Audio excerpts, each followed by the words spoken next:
Assalamualaikum warahmatullahi wabarakatuh. Saya Febianti Mafikasari, mahasiswi KPID semester 3 IAIN Ponorogo. Saya membuat video ini untuk memenuhi tugas mata kuliah Komunikasi Massa dengan dosen pengampu beliau Bapak Mukhlis Daraini. Dalam kesempatan kali ini, saya akan menganalisis hambatan komunikasi dan akibat yang ditimbulkan dari berita hoax yang paling berdampak di tahun 2018. Berita yang saya analisis menempati posisi keempat dari 10 berita hoax paling berdampak tahun 2018, yaitu tentang hoax konspirasi, imunisasi, dan vaksin. Imunisasi itu sendiri adalah satu proses pencegahan penyakit menular yang diterapkan dengan memberikan vaksin. Tak jarang, imunisasi ini mendapatkan penolakan dari beberapa kelompok masyarakat karena adanya informasi yang tidak lengkap dan tidak benar atau hoax. Salah satu hoax tentang vaksin imunisasi yang cukup viral adalah isu konspirasi penyebaran virus atau penyakit melalui vaksin. Dikabarkan vaksin yang digunakan imunisasi ini mengandung sel-sel hewan, virus, bakteri, darah, dan nanah.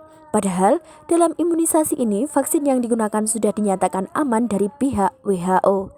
Isu yang tidak benar itu menimbulkan dampak yang luar biasa terhadap stigma masyarakat Indonesia tentang imunisasi dan vaksin. Imbasnya masyarakat menjadi ragu, bahkan takut untuk memberikan imunisasi dan vaksin. Dilihat dari data kesehatan, program imunisasi di Indonesia mengalami krisis kepercayaan yang menurun 5 tahun terakhir.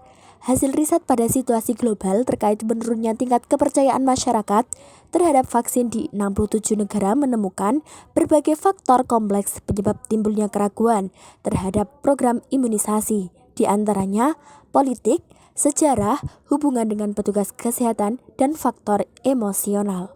Umumnya penolakan orang tua terhadap vaksinasi bervariasi untuk tiap vaksin, sesuai dengan konteks sosial budaya, keadaan sosial, dan pengalaman pribadi masing-masing.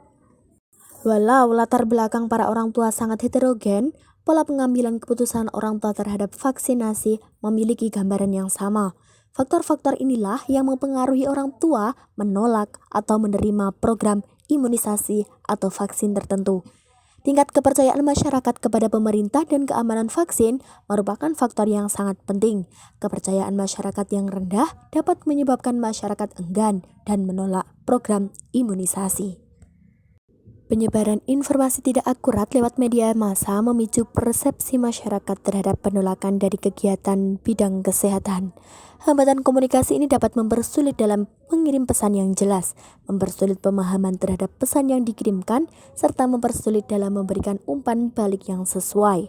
Ketika berita hoax imunisasi dan vaksin ini banyak dikonsumsi oleh masyarakat, maka akan merusak kepercayaan mereka. Masalah ini akan berkelanjutan hingga tahun-tahun berikutnya.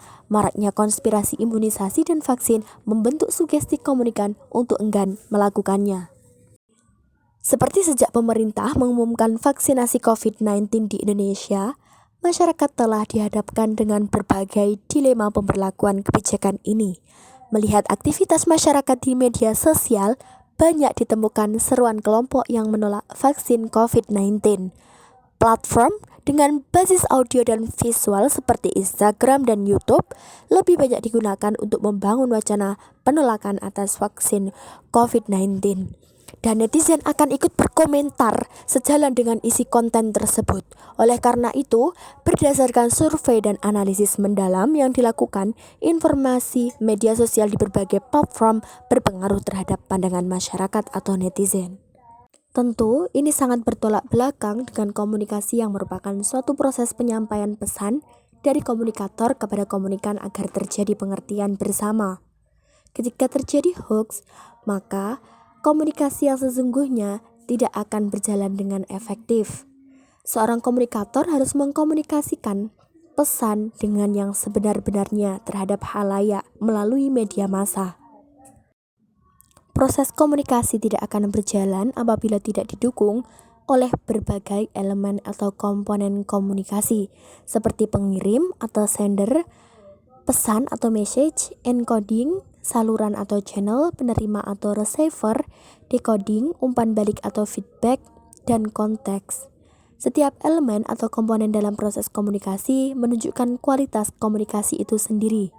Masalah akan timbul apabila salah satu dari elemen komunikasi tersebut mengalami hambatan yang menyebabkan komunikasi menjadi tidak efektif.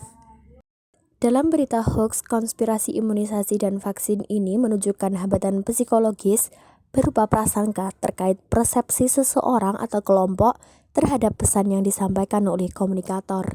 Akibatnya, komunikasi tidak tersampaikan sesuai kenyataannya, sehingga feedback yang diberikan dari komunikan adalah berwujud penolakan terhadap gerakan imunisasi dan vaksin karena hoax yang beredar.